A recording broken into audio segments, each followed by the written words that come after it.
పూర్తి వివరాలకు చదవండి రేపటి అక్షర శిల్పం దినపత్రికలో.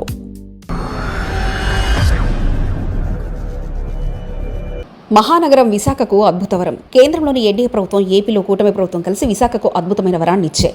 సిటీ ఆఫ్ డెస్టినీగా పేరు గడించిన వైజాగ్లో ఎన్నో పరిశ్రమలు, సంస్థలు ఉన్నాయి. ఇక కొత్తగా రావాల్సినవి కూడా వస్తున్నాయి. ఇప్పటికే విశాఖ సాగర తీరం వద్ద లూలు మార్ట్ వచ్చింది.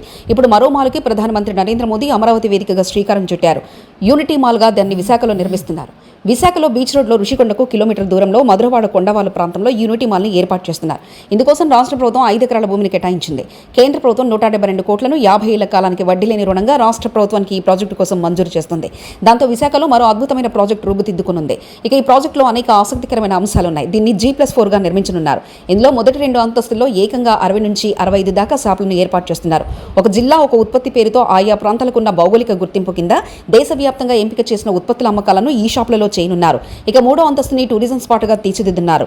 ఇక నుంచి చూస్తే కనుక ఎదురుగా సముద్రం కనిపిస్తుంది. అలా సీవ్యూని ఏర్పాటు చేయనున్నారు. దాంతో విశాఖకు వచ్చే పర్యాటకులకు ఇదొక మరో కొత్త టూరిజం స్పాట్గా ఉండబోతుంది.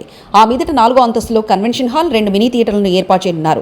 అలాగే retail stores, food and beverages outlets, వినోద సదుపాయాలు, ఫిట్నెస్ సెంటర్లు, బ్యాంక్ శాఖలు, ఫర్నిచర్ స్టోర్, ఇలా ఈనాటి జనరేషన్కు ఏమి కావాలో అన్ని అక్కడే ఏర్పాటు చేస్తారు.